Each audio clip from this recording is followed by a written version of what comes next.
अस्सलाम वालेकुम। इससे पहले हमने स्ट्रिंग का टॉपिक पढ़ लिया। स्ट्रिंग के अंदर हमने काफ़ी सारी चीज़ें देख ली, इनिशियलाइज़ कर दिया, डिक्लेयर कर लिया उसको। उसमें तो वैल्यू भी हमने स्टोर कर लिया, गेट्स के फंक्शन के थ्रू भी वैल्यू ले ली हमने, इनपुट फंक्शन पढ़ लिया। इसके अलावा अगर आपको याद हो तो सी इन स्ट्रिंग हमने यूज़ की थी कि सी इन स्ट्रिंग क्या करती थी कि किसी वेरिएबल के लिए वैल्यू ले सकती थी, चाहे वेरिएबल इंटीजर हो, फ्लोट हो, करैक्टर हो और स्ट्रिंग वेरिएबल हो।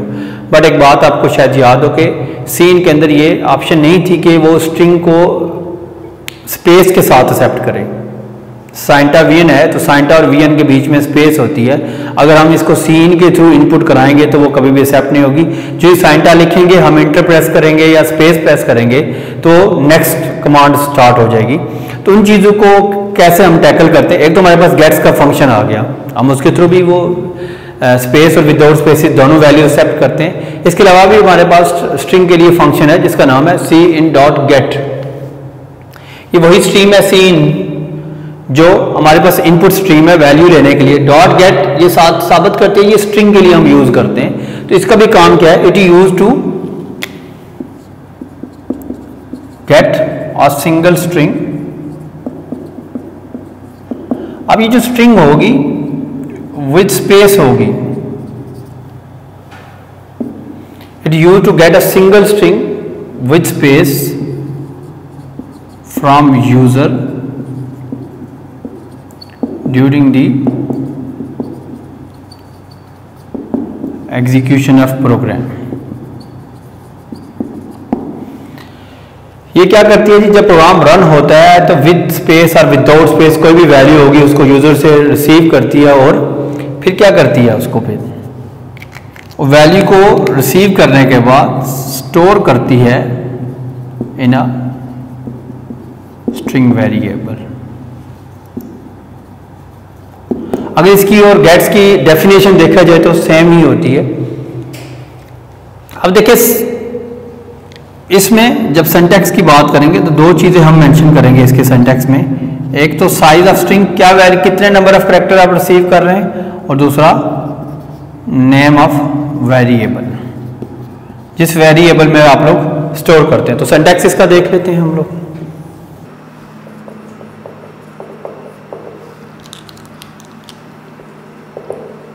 सी इन गेट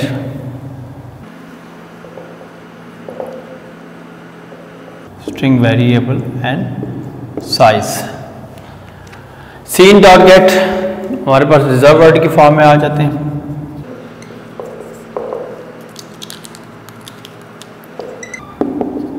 सी इन गेट जो भी स्ट्रिंग वेरिएबल है जिसमें आप लोग वैल्यू स्टोर कर रहे हैं, मैं नाम रख लेता हूं उसका x।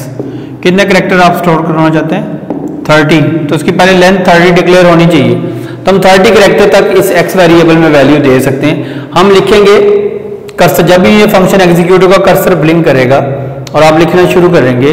जो ही आप क्या प्रेस करेंगे, एंटर की प्रेस करेंगे तो वेरिएबल में स्टोर हो जाएगा। तो एंटर की प्रेस करने तक सारा डाटा एक्स में स्टोर हो जाएगा। दूसरी एग्जांपल देखें, cin dot get y variable है, उसके लिए मैं वैल्यू लूंगा, स्ट्रिंग वैल्यू होगी तो वो 20 में हमारे पास 20 कैरेक्टर तक हमारे पास स्टोर हो सकती है। तो ये सी इन डॉट गेट और ये जो फंक्शन है ये हम स्ट्रिंग वैल्यू के लिए यूज करते हैं। याद रख लीजिएगा गेट्स का भी यही काम है, सी इन गेट का भी यही काम है। और एक और फंक्शन है जो हम पहले भी यूज करते हैं, फंक्शन तो नहीं है, स्ट्रीम है, CIN।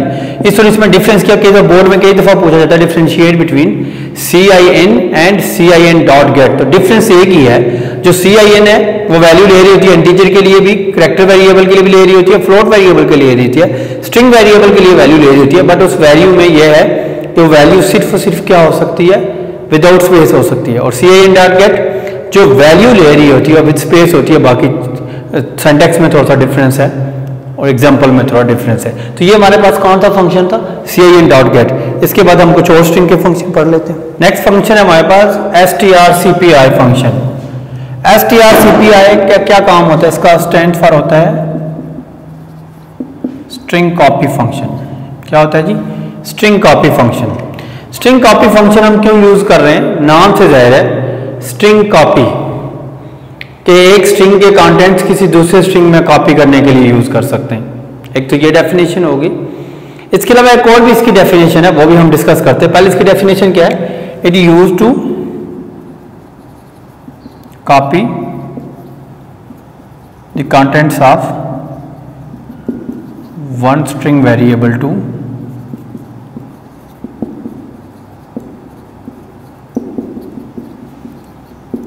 Other string variable. एक तो ये एक स्ट्रिंग वेरिएबल के कंटेंट्स किसी दूसरे स्ट्रिंग वेरिएबल को कॉपी करके देते हैं, एक तो ये बात होगी। दूसरी बात एक और पर्पस के लिए भी यूज हो सकता है, याद रख लीजिएगा, आपने पढ़ा होगा असाइनमेंट ऑपरेटर, थोड़ा सा इसके बारे में बता दूं आपको। ये ऐसा ऑपरेटर था जो किसी वेरिएबल को वैल्यू असाइन कर सकता है एक्सेप्ट स्ट्रिंग वेरिएबल। डेफिनेशन इसकी यही है, it is used to assign a value to a variable except string variable. Assignment operator कभी भी किसी स्ट्रिंग वेरिएबल को वैल्यू असाइन नहीं कर सकता। ये आपके इंटीजर वेरिएबल को वैल्यू असाइन कर सकता है, फ्लोटिंग पॉइंट वेरिएबल को ये वैल्यू असाइन कर सकता है, कैरेक्टर वेरिएबल के को वैल्यू असाइन कर सकता है, बट डायरेक्ट कभी किसी स्ट्रिंग वेरिएबल को वैल्यू असाइन नहीं कर सकता। हाँ, अगर ये इनिशियलाइजेशन में यूज हो रहा है तो वैल्यू असाइन होगी, क्योंकि इनिशियलाइजेशन का प्रोसेस है। लेकिन आप स्टैंड अलोन बात करें कि यहाँ पे मैं स्ट्रिंग वेरिएबल लिखूं, यहाँ पे वैल्यू लिखूं, और ऐसा हो फॉर एग्जांपल एक्स वेरिएबल है और एसवीएस एक स्ट्रिंग है और ये असाइन हो जाएगी, तो ये पॉसिबल नहीं है। इसके लिए फिर कौन सा फंक्शन यूज करते हैं हम लोग, स्ट्रिंग कॉपी फंक्शन यूज करते हैं। एक तो मैंने बताया एक वेरिएबल की वैल्यू को कॉपी करके दूसरे वेरिएबल में स्टोर करता है। दूसरा इसका जो मेजर काम है, it is use to assign a string constant to a string variable.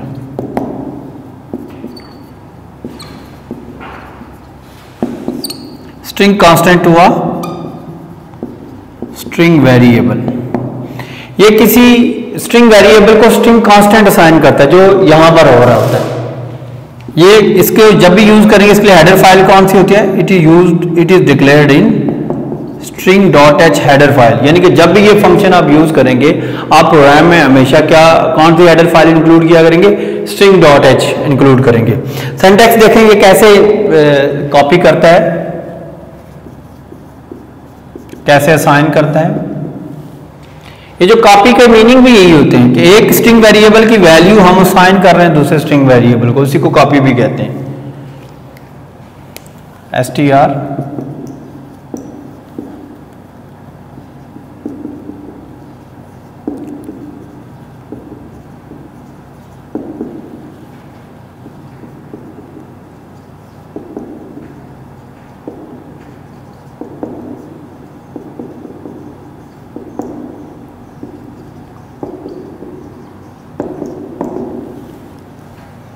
इसका सिंटैक्स है strcpy string copy. String variable ये डेस्टिनेशन फोल्डर है, डेस्टिनेशन वेरिएबल है जिसमें वैल्यू असाइन होगी, जिसमें वैल्यू आके कॉपी होगी। और ये स्ट्रिंग कांस्टेंट है, ये जो वैल्यू है वो कांस्टेंट होती है, डायरेक्ट वो असाइन करेंगे तो यहाँ पे कांस्टेंट लिखेंगे। अगर हम किसी स्ट्रिंग वेरिएबल को यहाँ पे यूज करते हैं, वो भी यूज कर सकते हैं, तो उसकी वैल्यू कॉपी हो जाएगी। एग्जाम्पल देखें,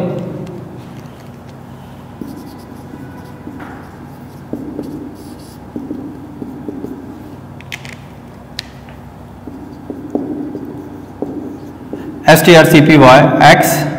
देखिए जब भी स्ट्रिंग वेरिएबल यूज करेंगे विदाउट साइज यूज करेंगे।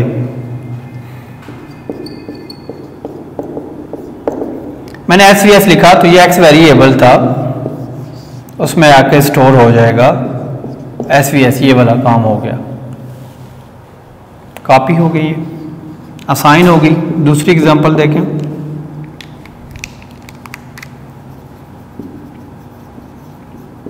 y स्ट्रिंग वेरिएबल है, ये y स्ट्रिंग वेरिएबल था मेरे पास। अब क्या होगा, x के कंटेंट इसमें कॉपी हो जाएंगे, जो इसमें पहले होगा ओवर राइट हो जाएगा। तो क्या था x का कंटेंट svs, तो यहाँ पे भी svs स्टोर हो जाएगा, /0 नल कैरेक्टर आ जाएगा। तो ये स्ट्रिंग कॉपी का काम है, दो काम है। एक क्या करता है, किसी स्ट्रिंग वेरिएबल को वैल्यू असाइन करता है। दूसरा, किसी स्ट्रिंग वेरिएबल के कंटेंट्स किसी दूसरे स्ट्रिंग वेरिएबल में कॉपी करता है, यानी ओवर राइट करता है, जो एग्जिस्टिंग कंटेंट्स होते हैं वो डिलीट हो जाते हैं। ये स्ट्रिंग कॉपी का फंक्शन था। इसके अलावा नेक्स्ट फंक्शन देखते हैं। नेक्स्ट फंक्शन है हमारे पास strlen function. strlen stands for string length function, इसको कहते हैं हम लोग, क्या कहते हैं, स्ट्रिंग लेंथ फंक्शन। इसका पर्पज क्या है, it is use to calculate the size और लेंथ ऑफ स्ट्रिंग। कई स्ट्रिंग वेरिएबल ऐसे होते हैं जिसमें हम साइज मेंशन नहीं करते, हम वैल्यू साइन करते हैं, खुद ब खुद एडजस्ट हो जाता है। अब हमने देखना है नंबर ऑफ कैरेक्टर्स कितने उसमें स्टोर हुए हुए हैं, उनको साइज को मेजर करना है, तो उसके लिए हम कौन सा फंक्शन यूज करते हैं, स्ट्रिंग लेंथ। ये जो साइज होगा जो मेजर करेगा, इसमें याद रखिएगा स्पेसिस इंक्लूड होंगी, स्पेशल कैरेक्टर भी इंक्लूड होंगे, बट जो नल कैरेक्टर है वो इंक्लूड नहीं होता। ये जब भी कैलकुलेट करेगा तो हमें एक इंटीजर वैल्यू रिटर्न करता है, it return N integer value. ये क्या करता है, हमें एक इंटीजर वैल्यू रिटर्न करता है, बाद उस वैल्यू को हम यूटिलाइज कर सकते हैं। इसको भी यूज करने के लिए हमें कौन सी हेडर फाइल चाहिए होगी, string.h। क्या चाहिए होती है, string.h। string.h में ये हेडर फाइल होती है, अगर ये डिक्लेयर वहां पर हुआ होता है। अब सिंटैक्स देखें, इसको यूज कैसे करते हैं हम लोग।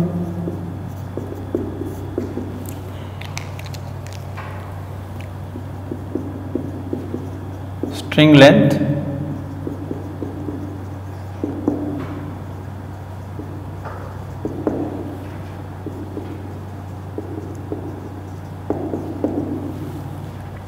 स्ट्रिंग कांस्टेंट की भी लेंथ कैलकुलेट कर देगा, स्ट्रिंग वेरिएबल की भी कर देगा। एग्जांपल देखें,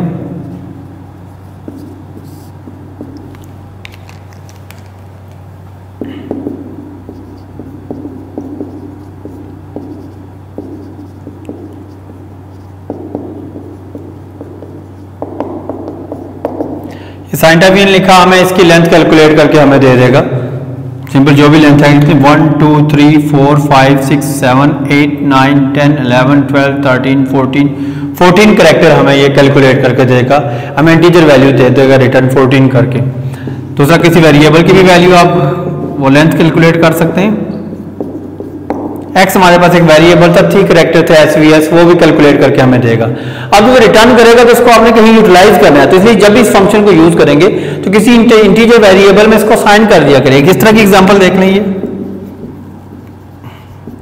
integer m is equal to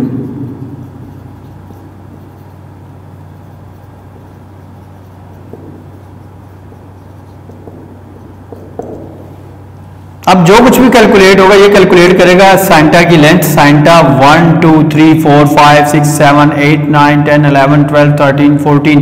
ये 14 किसकी वैल्यू आ जाएगी, ये m में स्टोर हो जाएगी और m की वैल्यू आ जाएगी 14। इसको ऑपरेट करके यूटिलाइज करें। ये स्ट्रिंग लेंथ फंक्शन था, जिससे हम किसी भी जो स्ट्रिंग है, वेरिएबल है या कांस्टेंट है, उसकी लेंथ को हम कैलकुलेट करते हैं। इसके बाद हम देख लेते हैं और फंक्शन स्ट्रिंग के।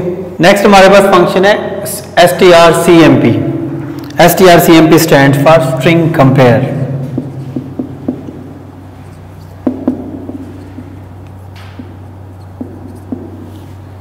ये फंक्शन क्या करता है, नाम से it used to compare two strings.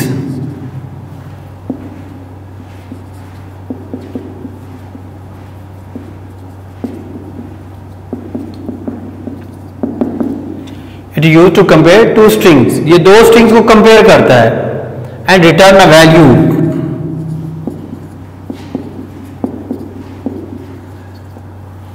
एक वैल्यू रिटर्न करता है दैट मे बी, जो वैल्यू हो सकती है, क्या हो सकती है, वैल्यू मे बी 0 1 और -1। ये वैल्यू हो सकती है हमारे पास। जो वैल्यू रिटर्न करता है वो वैल्यू 0 हो सकती है, वो वैल्यू 1 हो सकती है, वो वैल्यू -1 हो सकती है। ये कैसे हो सकती है, 0 हो सकती है, 1 हो सकती है, -1 होती है। ये टू स्ट्रिंग को कंपेयर करता है। कंपैरिजन हमेशा ASCII कोड्स की बेस पे होता है, ये याद रख लीजिएगा। नंबर ऑफ कैरेक्टर होंगे लेकिन ASCII जिसका ग्रेटर होगा उसको उसके अकॉर्डिंग कंपेयर किया जाएगा। याद रखिए, स्ट्रिंग वेरिएबल, स्ट्रिंग वैल्यूज वो वैल्यूज हैं जो रिलेशनल ऑपरेटर से कंपेयर नहीं की जा सकती। रिलेशन ऑपरेटर आपने पढ़ा होगा, कंपैरिजन ऑपरेटर्स होते हैं that is used to compare two quantities, two values. Integer को कंपेयर कर सकता है, फ्लोट को कंपेयर कर सकता है, लेकिन कैरेक्टर को भी कंपेयर कर सकता है, लेकिन स्ट्रिंग्स वेरिएबल्स को वो कंपेयर नहीं कर सकता, उसके लिए स्ट्रिंग कंपेयर का फंक्शन है। ये कंपेयर करता है टू वैल्यूज को, टू स्ट्रिंग्स को, और हमें रिटर्न करता है या 0 या 1 या -1। 0 कब रिटर्न करेगा? अगर हम ये 0 रिटर्न करता है, if it return 0 it means that जो हमारे पास स्ट्रिंग 1 है वो इक्वल है स्ट्रिंग 2 के। जो भी हमारे सिंटैक्स में स्ट्रिंग 1 होगी, जो भी हमारे सिंटैक्स में स्ट्रिंग होगी, दोनों इक्वल होंगी। अगर हमें 0 रिटर्न करेगा, इसकी बेस पे हमने, अगर 1 है तो 1 के मीनिंग है जो हमारे पास स्ट्रिंग होगा 1 वो ग्रेटर देन होगा स्ट्रिंग 2 के। क्या करेगा? अगर it return 1 it mean that string 1 is greater than string 2। अगर -1 रिटर्न करता है तो इसका मतलब है जो स्ट्रिंग 1 होगा वो लेस होगा स्ट्रिंग 2 के। 3 वैल्यूज, या वो वैल्यू 0 होगी या 1 होगी या -1। ये भी हमारे पास कौन सी हेडर फाइल में डिक्लेयर होता है? It is declared in string.h। जब भी इसको यूज करेंगे आपको हेडर फाइल string.h ही यूज करनी पड़ेगी। सिंटैक्स देखें कैसे यूज करते हैं हम लोग।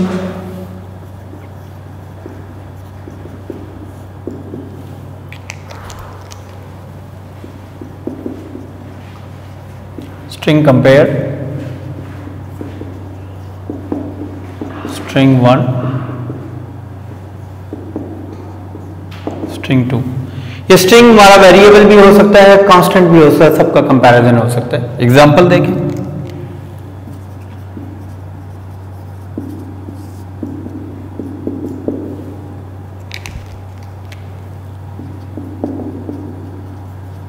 स्ट्रिंग x, ये स्ट्रिंग 1 है, ये स्ट्रिंग 2 है। x एंड y को कंपेयर करेगा, जो भी वैल्यू होगी वो रिटर्न करेगा। वैल्यू या 0 हो सकती है या 1 हो सकती है, -1। x में जो वैल्यू होगी y को कंपेयर करेगा। ठीक है जी, x एक तरफ वेरिएबल आ गया, दूसरी तरफ स्ट्रिंग कांस्टेंट आ गया, इनको भी कंपेयर कर सकता है, जो भी वैल्यू होगी वो रिटर्न कर देगा। एक और एग्जांपल देख लें,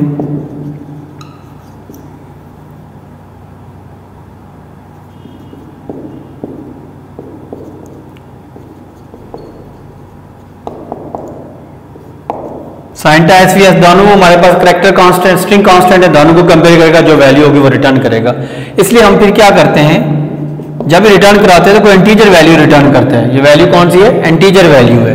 ये जो रिटर्न करता है हमें वैल्यू, ये कौन सी होती है? Integer value. तो इसलिए हम यहाँ पे क्या कर लेते हैं, एक इंटीजर वेरिएबल स्टोर कर लेते हैं m इज इक्वल टू, उस पर फिर कंपेयर कराते हैं हम लोग x एंड y। अब कंपेयर किया, लेट से x हमारा ग्रेटर था तो इसमें वैल्यू क्या आ जाएगी? m की वैल्यू हमारे पास 1 प्रिंट कर देगा, तो इसका मतलब है ये ग्रेटर है। तो ये स्ट्रिंग कंपेयर करने के लिए हम ये वाला स्ट्रिंग कंपेयर फंक्शन यूज करते हैं। इसके बाद हमारा आखिरी फंक्शन है स्ट्रिंग कैट का, उसको देख लेते हैं। स्ट्रिंग कैट का फंक्शन हमारा आखिरी फंक्शन है स्ट्रिंग के हवाले से। इसके एब्रीविएशन है स्ट्रिंग कनकैटिनेट। कनकैटिनेशन के मीनिंग होते हैं, कनकैटिनेट के मीनिंग होते हैं लिंक करना, टुगेदर। जब एक स्ट्रिंग को दूसरे स्ट्रिंग में ऐड किया जाता है तो बेसिकली ऐड नहीं होती, अपेंड होती है, इसको कहते हैं स्ट्रिंग कनकैटिनेशन। तो ये जो फंक्शन है इसका पर्पज ही क्या होता है कि स्ट्रिंग कनकैटिनेशन करता है। स्ट्रिंग कनकैटिनेशन क्या होती है? It used to append the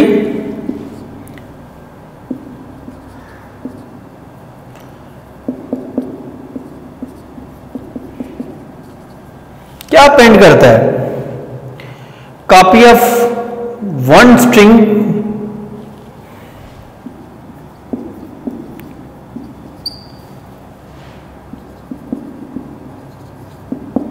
one string वो कांस्टेंट भी हो सकता है, इवन वेरिएबल भी हो सकता है। ये किसी एक स्ट्रिंग की कॉपी करता है, उसके कंटेंट्स को, चाहे वो स्ट्रिंग है खुद कॉपी कर लेगा, वेरिएबल है उसके कंटेंट्स को कॉपी करता है। कहां पे कॉपी करता है? To the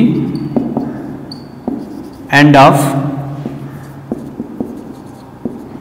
other string. दूसरा जो स्ट्रिंग होगा उसके एंड पे हमेशा अपेंड करता है ये कनकैटिनेशन का फंक्शन। एक की वैल्यू उठाएगा दूसरे के एंड पे, यानी कि ओवर राइट नहीं कर रहा, कॉपी तो कर रहा है बट ये अपेंड का काम कर रहा है, एंड पे उसको ऐड करता है। इसको जो कहते हैं स्ट्रिंग कनकैटिनेशन फंक्शन। और याद रख लीजिएगा, ये भी हमारे पास कौन सी हेडर फाइल में इंक्लूड होता है, स्ट्रिंग डॉट एच में इंक्लूड हुआ होता है। और जब ये हम कॉन्कैटिनेशन करते हैं तो जो नल करैक्टर होता है उसकी पोजीशन क्या हो जाती है, चेंज हो जाती है इसकी वजह से। ठीक है जी, तो नेक्स्ट में आ जाते हैं। सिंटैक्स देखें कैसे हम यूज कर देंगे इसको। स्ट्रिंग कॉन्कैटिनेशन को अपेंड का फंक्शन भी हम कह सकते हैं।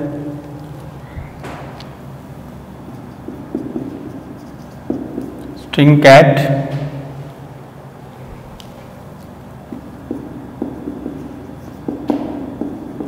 String 1 string 2, string cat string 1 and string 2। Example देखें, यहाँ पे स्ट्रिंग 1 है, यहाँ पे स्ट्रिंग, इस वाले कंटेंट इधर एंड पे ऐड होते हैं। एग्जाम्पल देखें,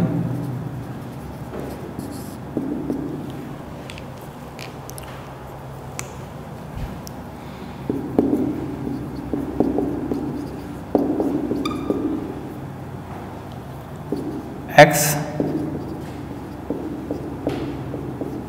svc, तो ये मेरे पास एक स्ट्रिंग वेरिएबल था, उसमें स्टोर हुआ था सपोज पहले svs, यहाँ पे नल करैक्टर था। अब क्या आ जाएगा उसमें s, क्योंकि इसके बाद ये वाला इधर अपेंड होगा svc और यहाँ पे नल करैक्टर की पोजीशन चेंज, ऐसे अपेंड होता है, इसको कहते हैं। दूसरी एग्जांपल देख लें, y के एंड पे x वाला अपेंड हो जाएगा, खुद एडजस्ट करता है। इस तरह ये स्ट्रिंग कॉन्कैटिनेशन होती है। तो ये हमारे स्ट्रिंग के सारे फंक्शन हो गए, कंप्लीट हो गए।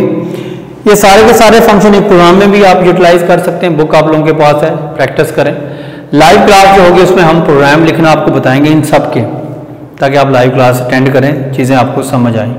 तो यहाँ पर हमारा ये चैप्टर 5 एरेज एंड स्ट्रिंग, ये वाला भी कंप्लीट हो गया। सी के अंदर भी यही काम कर रहे हैं, ये सारे के सारे फंक्शन, और C++ के अंदर cin.get डिफरेंट है, बाकी सारे के सारे वही हैं। तो यहाँ पर हमारा ये चैप्टर खत्म हो गया। बाकी साइज को भी देख लीजिएगा, बाकी चीज़ें इंशाल्लाह डिस्कशन सेशन में। ओके जी, अल्लाह हाफिज़।